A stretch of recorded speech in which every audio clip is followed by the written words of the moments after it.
फिर से एक नए वीडियो का स्वागत है।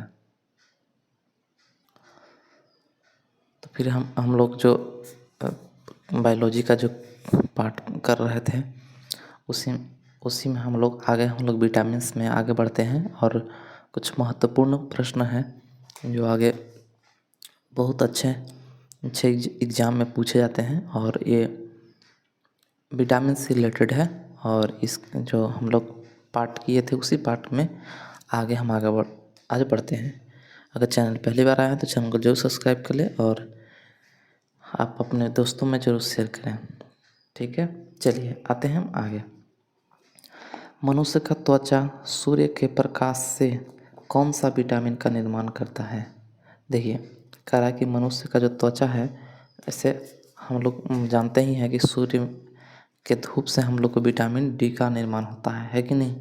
तो हमारे शरीर में विटामिन डी का निर्माण होता है। यकृत में भविष्य के लिए कौन सा विटामिन संचित होता है? बहुत इम्पोर्टेंट प्रश्न है। मतलब कारक लीवर में भविष्य के लिए कौन सा विटामिन संचित रहता है? Vitamin A. ठीक है। जल में घुलनशील विटामिन है। जल में कौन कौन सा घुलता है? बी ठीक है, बी कौन कौन घुलता है? बी याद रखिएगा। और यहाँ पे और घबराइएगा कि वसा आप लोग समझते होंगे। वसा हम लोग इंग्लिश में इसको फैट कहते हैं। ठीक है, तो वसा में घुलनशील विटामिन देखिए बी तो हो गया। तो बी में किस में? पानी में हो गया। और आप लोग जानबे करते हैं कि ए होता है वो विटामिन, बी होता है, सी होता है, डी होता है, ई होता है और के होता है। तो देखिए बी जो विटामिन है, ध्यान दीजिए थोड़ा सा, हम इसको कलर को चेंज करके दिखाते हैं कि बी जो विटामिन है ये तो वो पानी में है, जल में घुलनशील है। और बी सी है कि नहीं? बी और सी किस में है? तो है, अब बताइए कौन बचा? ए डी ई के। तो यही आपको यहाँ से पूछ रहा है प्रश्न। देखिए ए डी ई के। ठीक है, चलिए तो आते हैं हम आगे। कराए कि किस विटामिन को गर्म करने पर नष्ट हो जाता है? Vitamin C. किस विटामिन को हम गर्म करेंगे तो नष्ट हो जाएगा, ख़त्म हो जाएगा? तो सी। चलिए आते हैं नेक्स्ट क्वेश्चन। कराए कौन सा विटामिन दूध में नहीं पाया जाता है? तो आप अगर पहले क्लास किए होंगे तो हम बताए थे कि विटामिन सी है जो उसमें एस्कॉर्बिक एसिड पाया जाता है, तो इसलिए वह नहीं पाया जाता है। और यह एक खट्टा होता है। अगर दूध में जैसे ही खट्टा मिलेगा तो वह दूध क्या हो जाएगा? फट जाएगा। ठीक है, इसलिए विटामिन सी नहीं पाया जाता है। देखिए दो महत्वपूर्ण प्रश्न याद रखिएगा कि कौन सा विटामिन को गर्म करने पर वो नष्ट हो जाता है? तो याद रखिएगा सी। और दूध में नहीं पाया जाता है तो सी। विटामिन सी का सबसे अच्छा स्रोत क्या है? तो आंवला। विटामिन सी का सबसे अच्छा स्रोत कौन है? आंवला। विटामिन ए का सबसे अच्छा स्रोत कौन है? तो गाजर। ठीक है, चलिए कह रहा है कि चावल को पॉलिश करने से कौन सा विटामिन नष्ट हो जाता है? तो विटामिन बी। ठीक है, देखिए विटामिन बी बोलिए या विटामिन बी1 बोलिए, विटामिन बी1 बोलिए या विटामिन बी बोलिए, बात एक ही है ना? तो हम आते हैं आगे आगे। उसी को बोलते हैं विटामिन। तो बी को हम लोग रासायनिक नाम बोलते हैं थायमिन। क्या बोलते हैं? थायमिन बोलते हैं। चलिए आते हैं आगे क्वेश्चन में। कह रहे हैं यहाँ पे कि घाव को भरने में सहायक विटामिन है। कौन से विटामिन जो है सॉरी, देखिए कह रहा है कि घाव को भरने में सहायक विटामिन है तो विटामिन सी। देखिए आप 3-4 प्रश्न इससे याद रख सकते हैं। पहला कि सी जो है दूध में नहीं पाया जाता है, और सी विटामिन ही है जो गर्म करने पर उड़ जाता है, और घाव को भरने में भी सहायक विटामिन सी ही है। ठीक है, तो और सी का सबसे अच्छा स्रोत कौन है? आंवला। तो एक जब विटामिन याद करिए तो पूरा उसको याद कर लीजिए। देखिए बहुत अच्छा प्रश्न है कि शिशु में प्रकंपन किसकी कमी से होता है? प्रकंपन विटामिन डी की कमी से होता है। आप याद करिए, रिकेट्स पढ़ाया था, रिकेट्स। तो रिकेट्स क्यों होता है? तो विटामिन डी की कमी से बच्चों में होता है। क्यों? क्योंकि उसकी हड्डियाँ जो होती हैं वो मुलायम हो जाती हैं, ठीक है, उसके लिए बोल रहा है। चलिए आते हैं आगे। कह रहा है कि दूध, मक्खन, अंडा, मछली और कॉड लिवर ऑयल किस विटामिन के समृद्ध होता है। देखिए, दूध में, मक्खन में, अंडा में, मछली में, आप ये तो याद ही करेंगे, लेकिन बहुत अच्छा प्रश्न है। कॉड लिवर ऑयल, ये बहुत बार हम कई बार एग्जाम के मैंने पेपर में देखे हैं कि कॉड लिवर, आपसे पूछा हुआ कि उसमें कौन सा विटामिन होता है कॉड लिवर में, तो ए। अब इसको कैसे याद करें, देखिए, लीवर में आपको हम पढ़ाते हैं, अगला जब जस्ट पीछे हम अभी पढ़ाए हैं क्वेश्चन कि लीवर में कौन सा विटामिन भविष्य के लिए रखा जाता है, तो ए रखा जाता है। उसी तरह से यहाँ कॉड लीवर, तो लीवर यहाँ आ रहा है ना, तो लीवर में क्या हो जाएगा, ए। तो ऐसे याद रखिएगा।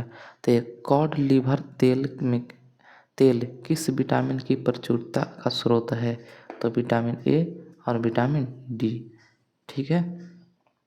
तो कह रहा है कि कॉड लिवर तेल की मैंने कौन सी विटामिन प्रचुर मात्रा में होता है, तो ए और डी। चलिए आते हैं हम आगे। कह रहा है कि जीरोप्थेल्मिया, देखिए, जीरोप्थेल्मिया का अन्य नाम क्या है, तो केस्टोमलेशिया और केस्टोमलेशिया याद करिए, ये किसकी कमी से होता है जीरोप्थेल्मिया, तो रतौंधी और जीरोप्थेल्मिया जो होता है वो होता है विटामिन ए की कमी से, ठीक है। चलिए याद रखिएगा, जीरोप्थेल्मिया जो है उस किस विटामिन की कमी से होता है, विटामिन ए। और इसका क्या नाम है, दूसरा नाम क्या है, तो केस्टोमलेशिया, ठीक है, केस्टोमलेशिया याद रखेंगे। चलिए आते हैं हम आगे क्वेश्चन की ओर। कह रहा है कि छिली हुई सब्जी को धोने से कौन सा विटामिन निकल जाता है, तो विटामिन सी, ठीक है। छिली हुई सब्जी को, ठीक है, धोने में कौन सी विटामिन निकल जाता है, तो विटामिन सी। चलिए आते हैं आगे। करा कि अंकुरित अनाज में कौन सा विटामिन पाया जाता है, अंकुरित जैसे चना हम लोग क्या करते हैं, अंकुरा देते हैं फुलाकर, वैसे ही करा कि अंकुरित अनाज में कौन सा विटामिन पाया जाता है, तो विटामिन सी होता है। कौन होता है, विटामिन सी। देखिए, बहुत सी से क्वेश्चन आता होगा कि छीली हुई सब्जी में कौन सा विटामिन निकल जाता है, अगर छील के सब्जी को धोएंगे तो कौन सा, तो सी। अंकुरित अनाज में कौन सा विटामिन होता है, तो सी, ठीक है। चलिए, और उससे पहले हम लोग पढ़ भी किए थे कि दूध में नहीं पाया जाता है विटामिन, तो कौन, सी। एक सामान्य प्रौढ़ की प्रतिदिन कैलोरियों की आवश्यकता में कार्बोहाइड्रेट की प्रतिशत क्या है। अब यहाँ पे आपको प्रौढ़ नहीं समझ में रहा हो ना, देखिए, प्रौढ़ मतलब बुजुर्ग, ऐसा समझिए ना, बूढ़े व्यक्ति में प्रतिदिन लगभग 48% कार्बोहाइड्रेट चाहिए, ठीक है। चलिए आते हैं आगे।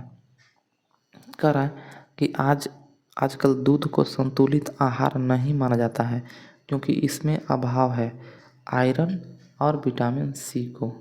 देखिए, माने हम लोग सोचते हैं ना कि दूध पी के हम लोग मतलब एक अच्छा स्वास्थ्य बनाएंगे, तो उसमें क्या कहता है कि आजकल जो दूध हो रहा है वो उसमें क्या नहीं पाया रहा है, कम मात्रा में हो रहा है, तो आयरन यानी कि लोहा और इसका विटामिन सी, ठीक है। विटामिन सी तो पाया ही नहीं जाता है दूध में, ठीक है, और विटामिन सी बहुत इम्पोर्टेंट है हमारे शरीर के लिए।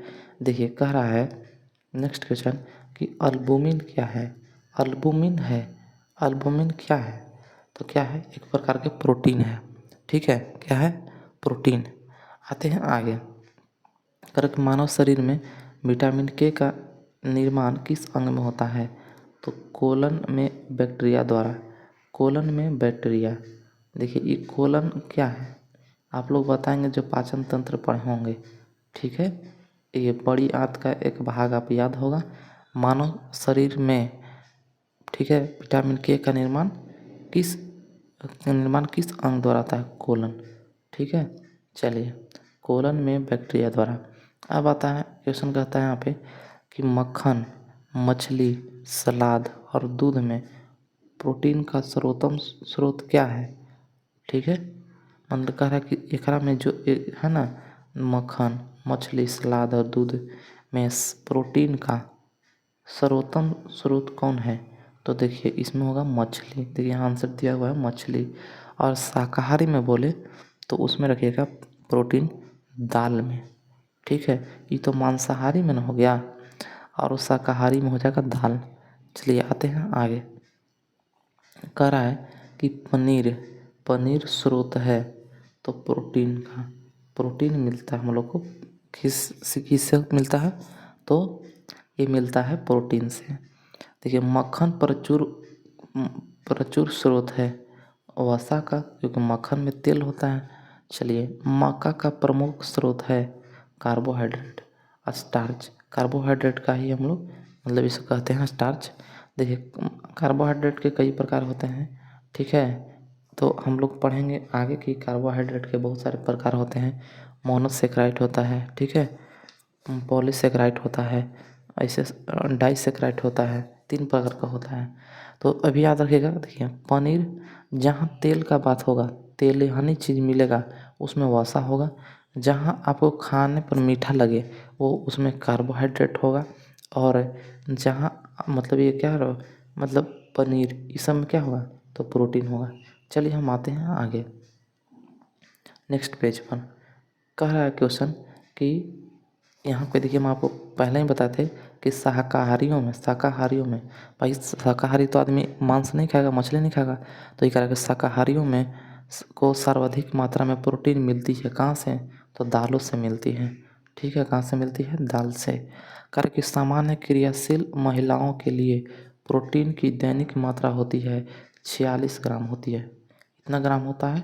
तो 46 ग्राम। कह रहा कि सामान्य क्रियाशील महिलाओं में प्रोटीन की दैनिक मात्रा कितनी होती है? तो 46 ग्राम। कह रहा कि अंडे में कितना प्रतिशत प्रोटीन पाया जाता है? तो 3.3%। कितना? 3.3%। वसा जल में अघुलनशील है तो किस में घुलनशील है? देखिए वसा जो है, वसा एक तेल है, तो क्या होता है कि पानी में घुलता है। देखिए तेल पानी में घुलता है? नहीं घुलता है। तो कह किस में घुलेगा? तो बेंजीन में और प्रोटीन में घुल जाता है। किस में? बेंजीन में और प्रोटीन में। ठीक है, तो आप लोग पाचन तंत्र में आप लोग को हम पढ़ाए थे कि देखिएगा वसा को कौन घुलाता है, कौन सा एंजाइम घुलाता है? तो लाइपेज। ठीक है, लाइपेज एंजाइम। चलिए और बेंजीन भी घुलाता है। कह रहा है नेक्स्ट क्वेश्चन कि शरीर के लिए आयोडीन की प्रतिदिन आवश्यक मात्रा होती है तो 0.14 ग्राम, मतलब mg है ना, 0.14 mg। ठीक है, मिलीग्राम यहाँ पर होता है। चलिए आते हैं आगे। कह रहा है कि दूध का रंग पीला किसके कारण होता है? कैरोटीन के कारण। किसके कारण? कैरोटीन के कारण। दूध का पीला रंग किसके कारण होता है? कैरोटीन। कैसीन क्या है? एक प्रकार का प्रोटीन है, कैसीन प्रोटीन है। ठीक है, ये कैसीन प्रोटीन कहाँ पाया जाता है आप लोग बताइएगा? हड्डियों में। कहाँ पाया जाता है? हड्डियों में। ये हड्डियों का प्रोटीन है कैसीन। चलिए आते हैं आगे। कह रहा है कि हरी सब्जी किसके प्रमुख स्रोत है? हरी सब्जी किसके प्रमुख स्रोत है? तो लोहे का है। किसका है? लोहा का, यानी आयरन मिलता है। हम लोग खाते हैं तो कहते हैं ना कि आयरन मिलेगा पालक खाने से, तो वही कह रहा है। देखिए यहाँ आते हैं। कह रहा है कि प्रोटीन के 2 बड़े स्रोत हैं तो सोयाबीन और मशरूम। ठीक है, सोयाबीन और मशरूम प्रोटीन का 2 बड़े स्रोत है। सोयाबीन में और मशरूम में ज़्यादा मात्रा में मिलता है। आइए, आवश्यकता से अधिक होने पर कार्बोहाइड्रेट शरीर के यकृत में किस रूप से संचित होता है? तो ग्लाइकोजन। देखिए जब हम खाना खाते हैं और हम लोग के जब शरीर में जाता है तो पाचन होता है सबको, और वो किस में बदल जाता है? ग्लूकोज में। तभी तो एनर्जी मिलता है हम लोग को। और जब ज़्यादा मात्रा में ग्लूकोज हो जाता है तो क्या करता है लीवर कि उसको ग्लाइकोजन में बदल देता है। और ग्लाइकोजन जो है इसी को हम लोग मतलब कहते हैं जैसे ना टेम्पोररी, कि अगर हम लोग जब कभी खाना नहीं खाएं और तो हम लोग क्या होता है कि ग्लाइकोजन ही फिर से ग्लूकोज के रूप में बदल जाता है और हम लोग को ऊर्जा देता है। ठीक है, चलिए आते हैं आगे। तो आपसे पूछा कि आवश्यक से अधिक कार्बोहाइड्रेट शरीर में यकृत में किस रूप में संचित रहता है? ठीक है, अगर हम लोग ज़्यादा कार्बोहाइड्रेट खा लेते हैं तो किस में वो जो है वो हाँ संचित रहता है, तो ग्लाइकोजन में। देखिए, एक शाकाहारी को अपने शरीर के लिए आवश्यक फास्फोरस किस पदार्थ से प्राप्त हो सकता है? तो दूध। दूध, ठीक है। अगर फास्फोरस की प्राप्ति अगर कहाँ मन करना है शाकाहारी को, तो कहाँ से करेगा? दूध से। एथलीट को तत्काल ऊर्जा प्राप्त करने के लिए मतलब क्या प्रयोग करना चाहिए? तो कार्बोहाइड्रेट या च्युइंगम का, ठीक है, च्युइंगम का। और आप लोग को एक इम्पोर्टेंट क्वेश्चन बताएंगे कि च्युइंगम में है ना, च्युइंगम मतलब हम लोग खाते हैं ना, तो उसमें क्या होता है वही बताएंगे। अभी आते हैं आगे। देखिए, बताएंगे कि शाकाहारियों में एथलीट को। और देखिए, कई बार क्वेश्चन ना आप कार्बोहाइड्रेट नहीं समझ रहे होंगे तो इसको ग्लूकोज समझिएगा कि तत्काल ऊर्जा के लिए। देखिए, ग्लूकोज पीता है ना लोग एनर्जी के लिए, तो वही बोल रहा है। कह रहा कि 1 ग्राम ग्लूकोज में, देखिए 1 ग्राम ग्लूकोज में के पूर्ण ऑक्सीकरण से कितनी ऊर्जा निकलती है? तो 1 ग्राम ग्लूकोज से ना निकलती है 4.2 किलो, ठीक है, किलो कैलोरी, ठीक है, इतना कैलोरी। अगर आपसे पूछे कि 1 ग्राम, ठीक है, 1 ग्राम वसा में, फैट में कितना कैलोरी निकलता है? तो 9.2 किलो कैलोरी निकलता है। सोचिए, माने फैट में ज़्यादा है हम लोग को, लेकिन देखिए हम लोग वसा को कम खाते हैं और हम लोग ये दाल चावल को ज़्यादा खाते हैं, इसलिए हम लोग को, और यह कम हानिकारक है। और अगर हमको वसा फैट बढ़ जाएगा तो हमको बहुत ही दिक्कत है।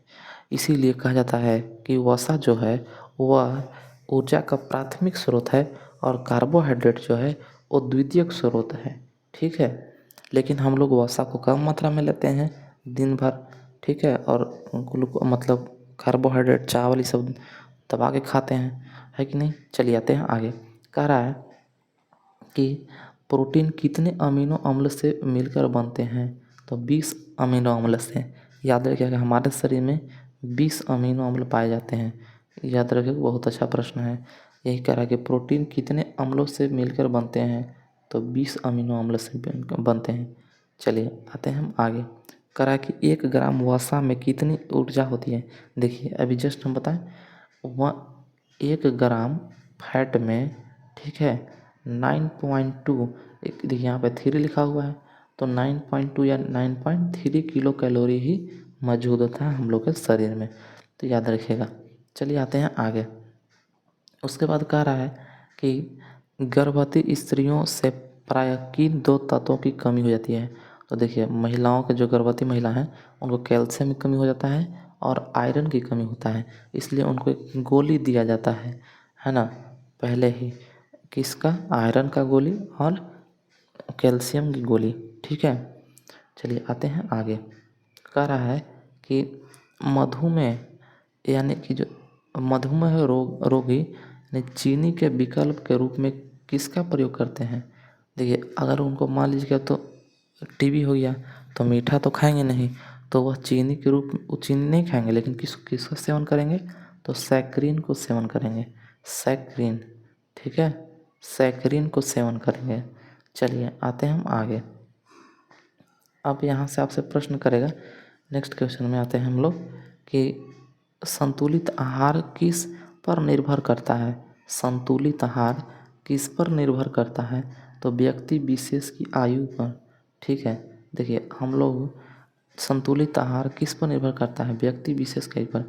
जैसे उम्र बढ़ते के साथ साथ हमारे शरीर का भी कुछ कुछ ऐसे कोशिकाएं हैं जो काम करना धीरे धीरे बंद कर देती हैं, तो हम लोग बहुत अच्छे अच्छे चीज़ भी खाएंगे तो हम लोग का उतना शरीर में फ़ायदा नहीं करेगा, ठीक है। तो वही चीज़ कह रहा है कि अगर संतुलित आहार किस पर निर्भर करता है? तो उम्र पे, आयु पे, ठीक है। चलिए आते हैं आगे। कह रहा है कि सामान्य दृष्टि से चीनी क्या है? तो चीनी एक कार्बोहाइड्रेट है और कार्बोहाइड्रेट का ये हम लोग देखिए सुक्रोज जो है ना, सुक्रोज मतलब कार्बोहाइड्रेट का ही भाग है, तो इसलिए याद रखिएगा कि रासायनिक दृष्टि से चीनी क्या है, तो ये एक प्रकार का कार्बोहाइड्रेट है। क्यों? क्योंकि अभी बताया था कि मीठा जितना भी लगेगा वह कार्बोहाइड्रेट का स्रोत होता है। ठीक है, चलिए तो आज हम लोग इतना ये हम लोग देख लिए मतलब विटामिन से हम लोग इतना क्वेश्चन कर लिए। तो फिर मिलेंगे हम अब अगले वीडियो में। तब तक के लिए जय हिंद। और अगर चैनल पहली बार आए तो जरूर सब्सक्राइब कर लेंगे और एक प्यारा सा ज़रूर कमेंट करेंगे आप लोग को अच्छा लगता है कि नहीं। Thank you.